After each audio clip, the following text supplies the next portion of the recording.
પાઠ 15 અખંડ ભારતના શિલ્પી.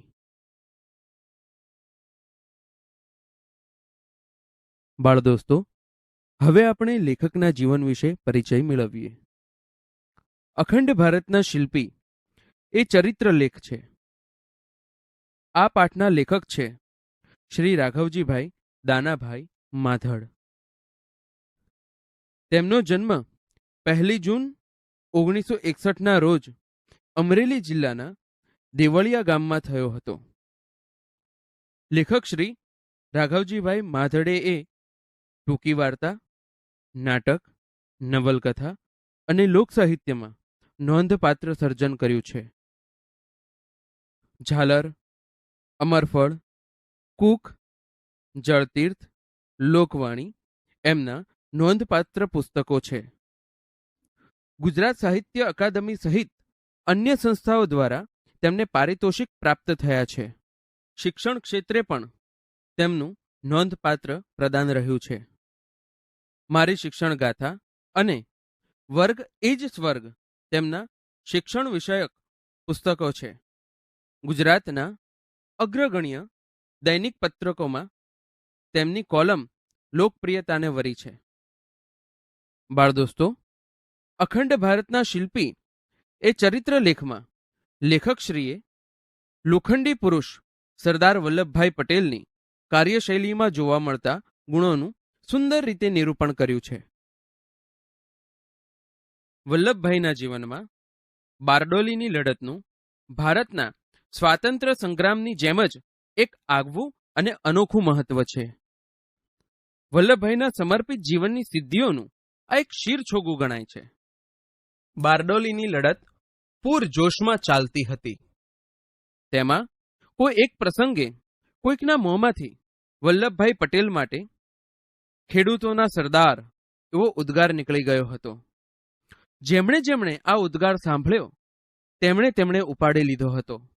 તેઓ સ્વાભાવિક રીતે ખેડૂતોના સરદાર તરીકે ઓળખાવા લાગ્યા હતા. બારડોલીની સમગ્ર લડતનો દોર વલ્લભભાઈના હાથમાં હતો. આ લડત વેળા એકવાર ગાંધીજી આવ્યા હતા. ગાંધીજીને ભાષણ કરવાની વિનંતી કરવામાં આવી હતી, પરંતુ તેમણે ના પાડીને કહ્યું હતું કે અહીંના સરદાર વલ્લભભાઈ છે, એટલે તેઓ એકલા જ ભાષણ કરી શકે. આમ ગાંધીજીએ વલ્લભભાઈને રીતસરનું સરદારનું બિરુદ આપ્યું હતું. પછી તો તેઓ માત્ર ખેડૂતોના સરદાર ન રહેતા સમગ્ર દેશના લોકહૈયામાં સરદારનું માનભર્યું સ્થાન પામ્યા હતા. વલ્લભભાઈનો જન્મ એમના મોસાળ નડિયાદમાં તારીખ 31મી ઓક્ટોબર 1875ના રોજ થયો હતો. તેમનું વતન હતું ખેડા જિલ્લાનું કરમસદ ગામ. તેમના પિતા ઝવેરભાઈ એક સામાન્ય ખેડૂત હતા. તેઓ રાણી લક્ષ્મીબાઈના લશ્કરમાં અંગ્રેજ સરકાર સામે ઈસવીસન 1857ના સ્વતંત્રતા સંગ્રામમાં લડ્યા હતા.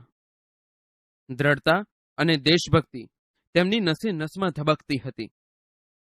ગાંધીજીએ કહ્યું હતું, ખેતરમાં પરસેવો પાડતા ખેડૂતોનું જીવન જ સાચું જીવન છે.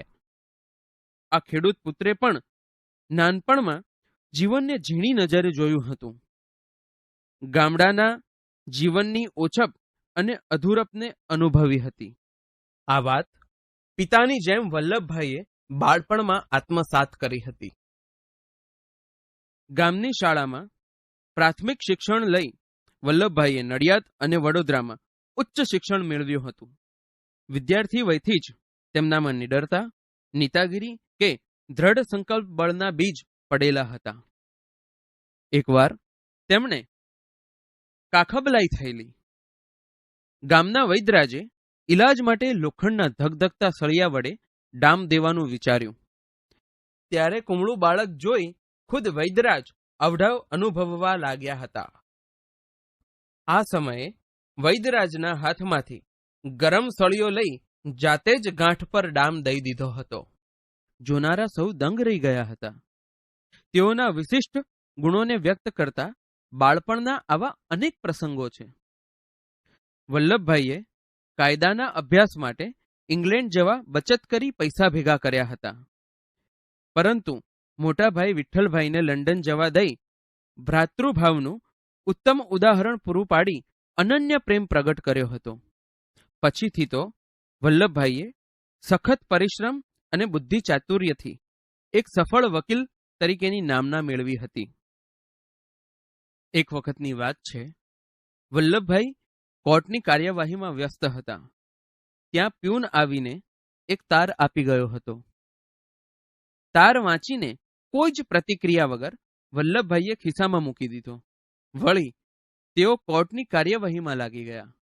કાર્યવાહી પૂરી થયા પછી કોઈએ પૂછ્યું, મિસ્ટર પટેલ, શાનો તાર હતો? વલ્લભભાઈએ ધીમેથી જણાવ્યું, મારા પત્નીનું અવસાન થયું છે. આમ લાગણીને વશ થયા વગર પોતાની ફરજને અડગતાથી અદા કરી હતી. આમ તો દૂરથી જોનારને વલ્લભભાઈનું વ્યક્તિત્વ એકદમ વૃક્ષ લાગતું. સ્વભાવ પણ બહુ કડક છે એવી છાપ પડતી. પણ એ તેમની બોલી, સચ્ચાઈ અને આખા બોલાપણાના લીધે એમ લાગતું હતું. ખરેખર તો તેઓ નાળિયેર જેવા હતા. નાળિયેર ઉપરથી કઠણ બરછટ લાગે, પણ અંદરથી મીઠું અને કોમળ હોય છે. તેમના સ્વભાવની ખાસિયત એ હતી કે તે કોઈનાથી પણ ડરતા નહીં. ભલભલાને પણ કોઈ જ શેહ શરમ વગર સાચું અને સ્પષ્ટ સંભળાવી દેતા. વળી તેમની વાણીમાં જોમ અને જુસ્સો અને સચ્ચાઈનો રણકો રહેલો હતો. બારડોલીની લડત વખતે એક પત્રિકા પ્રગટ કરી હતી અને એક જાગ્રત નેતા તરીકે ચેતવણી આપતા તેમણે લખ્યું હતું, લડાઈ લડવી હોય તો લગ્નમાં મહાલવાનું ન પોસાય. કાલ સવારે ઉઠીને તમારે ઉગ્યાથી આથમ્યા સુધી ઘરને તાળા મારી ખેતરમાં ફરતા રહેવું પડશે. છાવણી જેવી જિંદગી ગાળવી પડશે. ગરીબ તવંગર બધા વર્ગ અને બધી કોમ એક રાગ થઈ એક કોળીએ પ્રાણ હોય તેમ બળતે. આપણા હાથેથી એક દમડી સરકારને આપવી નથી. એ નિશ્ચયમાં કાયમ રહેજો, નહીં તો જીવ્યું ન જીવ્યું થઈ જશે અને તાલુકો કાયમના માટે બોજામાં પડશે. વલ્લભભાઈ વીર હતા એટલા જ વિનોદી હતા. મહાદેવભાઈની ડાયરીમાં વિનોદના ઘણા પ્રસંગો નોંધાયા છે. એકવાર મહાદેવભાઈએ ક્યાંક એક શબ્દ વાંચ્યો હતો. શબ્દ હતો રચનાત્મક ગફલત. એમને નવાઈ લાગી. રચનાત્મક ગફલત તે વળી કેવી હોય? પણ સરદાર જેમનું નામ બિરબલની છઠ્ઠાથી બોલી ઉઠ્યા, ન સમજ્યા? આજે તમે દાળ બનાવી હતી તેવી દાજેલી દાળ. વલ્લભભાઈએ જેલ યાત્રા પણ વેઠી હતી. દાંડી યાત્રાના 5 દિવસ પહેલા 7 માર્ચના રોજ અંગ્રેજ સરકારે રાસ ગામમાંથી ધરપકડ કરી હતી. તેમને અમદાવાદની સાબરમતી સેન્ટ્રલ જેલમાં રાખવામાં આવ્યા હતા. તે વખતે જેલમાં સજા ભોગવી રહેલા આઝાદી જંગના આંદોલનકારીઓએ ગગનભેદી નારાઓથી જેલની દિવાલોને ગજવી મૂકી હતી. સરદારની આ પ્રથમ જેલ યાત્રા કેટલી કઠિન હતી તેનું વર્ણન મહાદેવભાઈની ડાયરીમાં મળે છે. ધરપકડના 3જા દિવસે મહાદેવભાઈ અને આચાર્ય કૃપલાણીજી સરદારને મળવા જેલમાં ગયા હતા.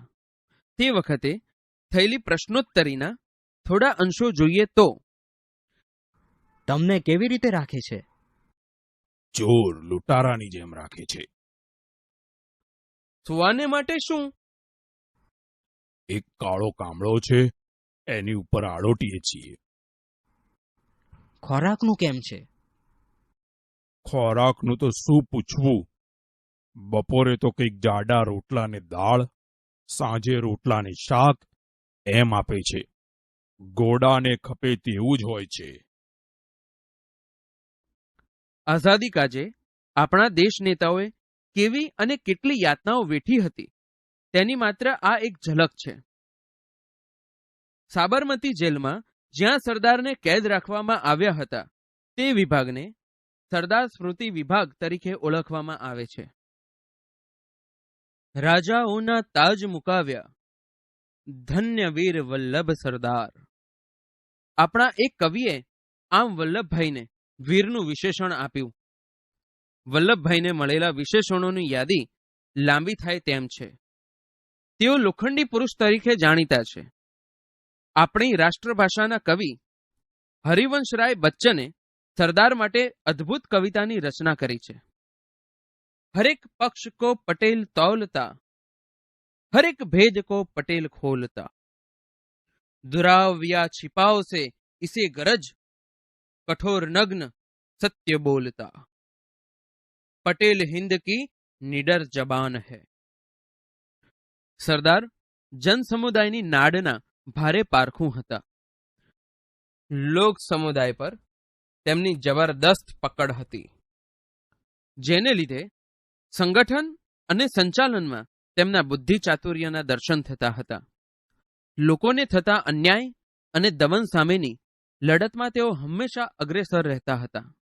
દાંડીકૂચ દરમિયાન લોખંડી મનોબળવાળા સરદારના ઉદ્ગારો જોઈએ તો, હવે એક ધર્મયુદ્ધ ખેલવાનું છે, જે દુનિયાએ પહેલા ક્યારેય નહીં જોયું હોય. બધા ગુજરાતીઓને ટકોરા મારીને કહી દઉં કે મૃત્યુનો ભય હોય તે જાત્રાએ જતા રહે. શરમાવું પડે તેવું કોઈ જ કામ સાચો ગુજરાતી નહીં કરે. ગુજરાતી પ્રજા સ્વતંત્રતાના ઇતિહાસમાં પહેલું પાનું લખીને મહાયુદ્ધના મંડાણ કરશે. પ્રભુ સૌનું કલ્યાણ કરે, ઈશ્વર સૌને સહાય કરે. સરદાર એટલે આપણા દેશની ત્રિમૂર્તિ ગાંધી, સરદાર અને જવાહરલાલ નહેરુ પૈકીની એક મૂર્તિ. એ યુગના આ ત્રણેય પ્રખર દેશભક્તો. ગાંધીજીએ સત્યને જ આરાધ્યું, સરદારે પાવિત્ર અને નહેરુએ સૌંદર્યનું મહિમા ગાન કર્યું. સરદારના ગુરુ ગાંધીજી હતા. સરદારના નૈતિકતા, દ્રઢ મનોબળ અને વ્યવહારુપણાના અનેક ઉદાહરણો ઇતિહાસના સોનેરી પાને લખાઈને પડ્યા છે. તેમાં ભારતના ગૃહપ્રધાન તરીકે સરદારની ભૂમિકાને તો ઇતિહાસ ક્યારેય ભૂલી શકશે નહીં. ભારતમાં અનેક નાના મોટા દેશી રજવાડાઓ હતા. આ રજવાડાના ઘણા રાજાઓ પોતાની રીતે સ્વતંત્ર રહેવાના મનસૂબા ઘડતા હતા. તે રાજ્યોના વિલીનીકરણની કપરી અને મહત્વની જવાબદારી સરદારના શિરે આવી હતી. આ કાર્ય ખૂબ જ મુશ્કેલ હતું, છતાં પણ તેમણે કુનેહપૂર્વક પાર પાડ્યું હતું.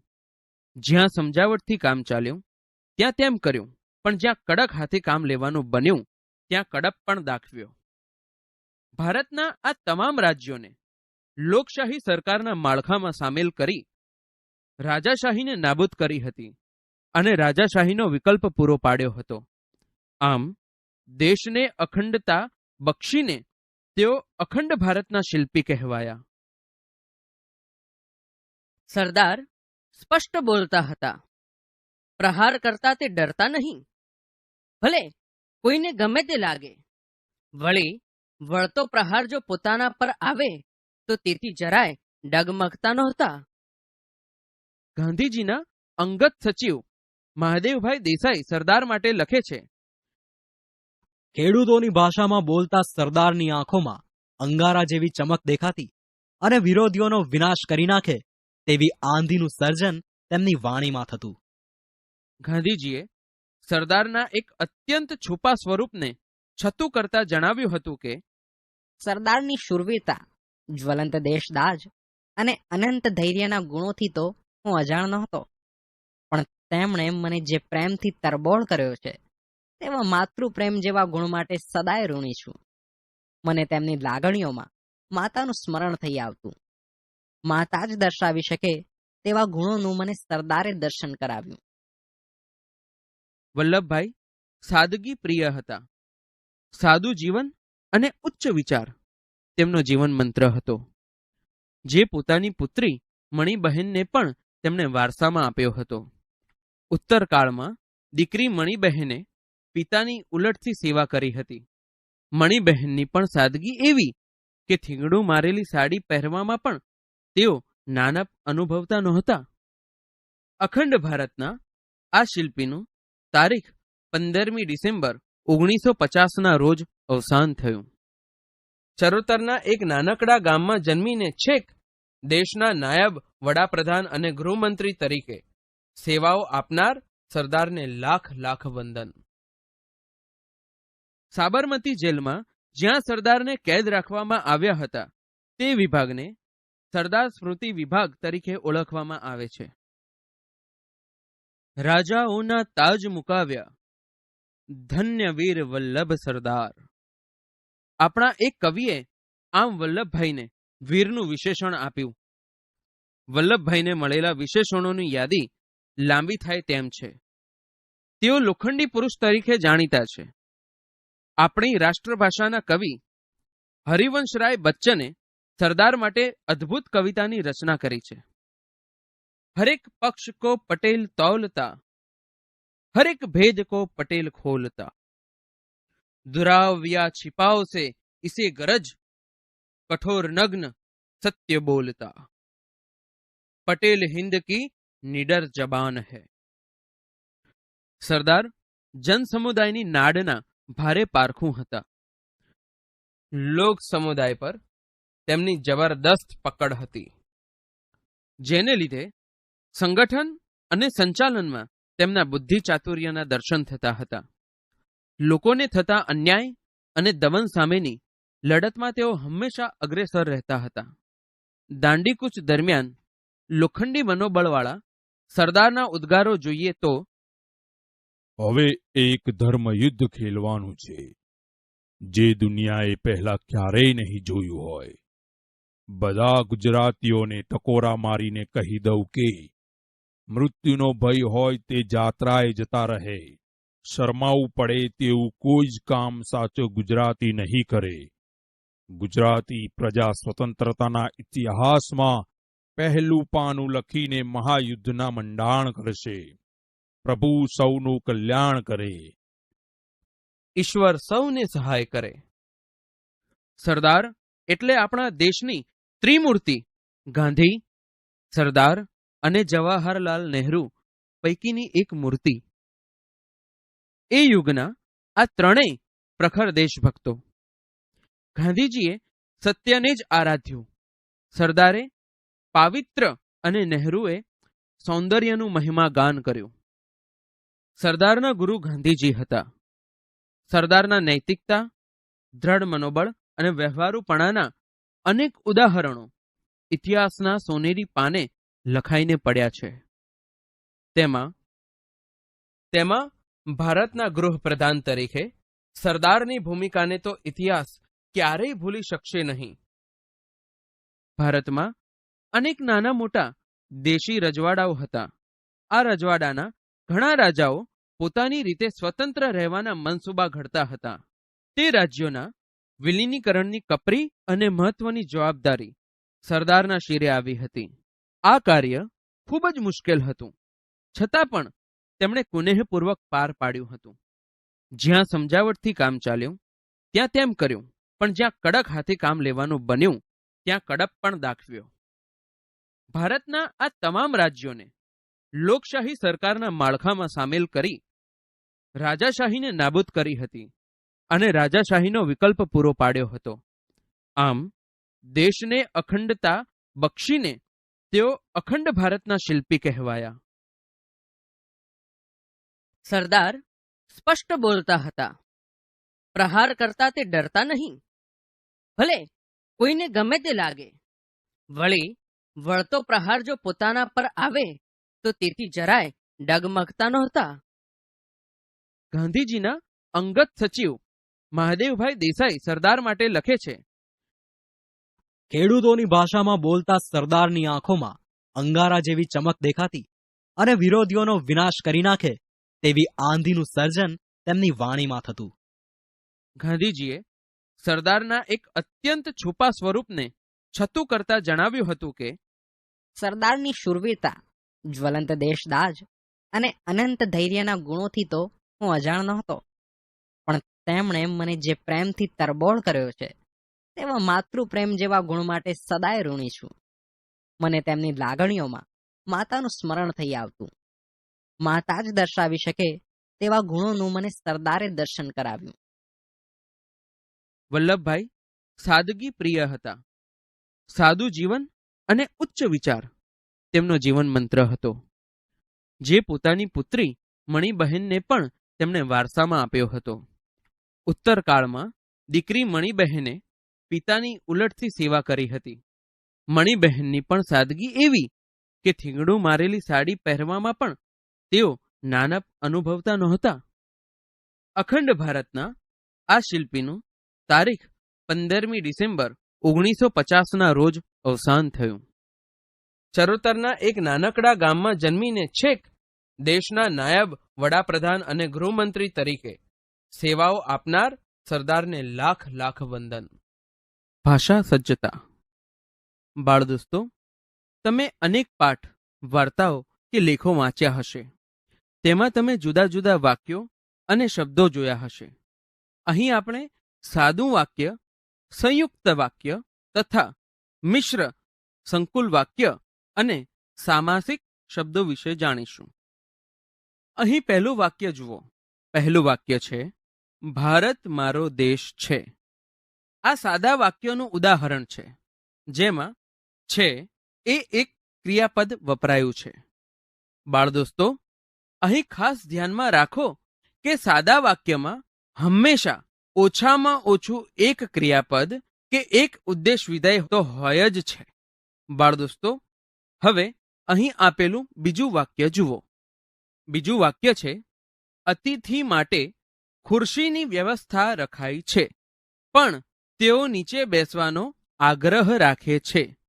આ વાક્ય સંયુક્ત વાક્યનું ઉદાહરણ છે, કેમ કે સંયુક્ત વાક્યો હંમેશા ને, અને, પણ, છતાં, તો પણ, છતાં પણ, તેમ છતાં, કે, અથવા, અથવા તો, કાં તો, એટલે, માટે, તેથી, નહિતર, કેમ કે, કારણ કે વગેરે જેવા સંયોજકોથી બનતા હોય છે. બાળ દોસ્તો, અહીં ખાસ ધ્યાનમાં રાખો કે આ રીતે જોડાયેલા સંયુક્ત વાક્યો પોતે સ્વતંત્ર રીતે ટકી શકે તેવા હોય છે, એટલે કે બંને સમાન રીતે મોભો ધરાવતા હોય છે. વળી એવું પણ બની શકે કે એક વાક્ય બીજા વાક્ય ઉપર આધાર રાખતું ન હોય, તો એ વાક્ય માત્ર સંયોજક વડે જોડાયેલું હોવું જોઈએ. આમ સંયોજકોથી જોડાયેલા વાક્યોને સંયુક્ત વાક્ય તરીકે ઓળખવામાં આવે છે. બાળ દોસ્તો, હવે અહીં આપેલું ત્રીજું વાક્ય જુઓ. ત્રીજું વાક્ય છે, તેમણે કહ્યું, પ્રજાનું હતું અને પ્રજાને આપ્યું ને, એમાં કયો ઉપકાર કર્યો? વળી પૂજ્ય બાપુના ચરણે ધરવાનું અમને તો પરમ સદભાગ્ય સાંપડ્યું. આ વાક્ય મિશ્ર અને સંકુલ વાક્યનું ઉદાહરણ છે, કેમ કે આવા વાક્યો વચ્ચે મુખ્ય અને ગૌણ એમ બે રીતે સંબંધ રહેલો હોય છે. વળી આવા વાક્યો પણ અમુક સંયોજકોના ઉપયોગથી બને છે, જેવા કે, જે તે, જેવું તેવું, જ્યારે ત્યારે, જેમ તેમ, જ્યાં સુધી ત્યાં સુધી, જો તો, જ્યાં ત્યાં વગેરે. ઘણીવાર જે તે જેવા સંયોજકોમાં જે અક્ષરનો લોપ પણ થઈ શકે છે. કેટલીક વાર મુખ્ય વાક્યમાં એ, એવું, એટલું જેવા પદ હોય તો ગૌણ વાક્ય એની સાથે જોડાઈ જાય છે અને એમાં બીજા કોઈ સંયોજકની જરૂર પડતી નથી. જ્યારે સંકુલ વાક્યમાં ગૌણ વાક્ય એ મુખ્ય વાક્યના વિસ્તાર રૂપે કે ક્રિયા વિશેષણ તરીકે અથવા કર્મ કે શરતને સ્થાને આવે છે, એટલે કે મુખ્ય વાક્યને આધાર રાખી એનો વિસ્તાર થાય છે.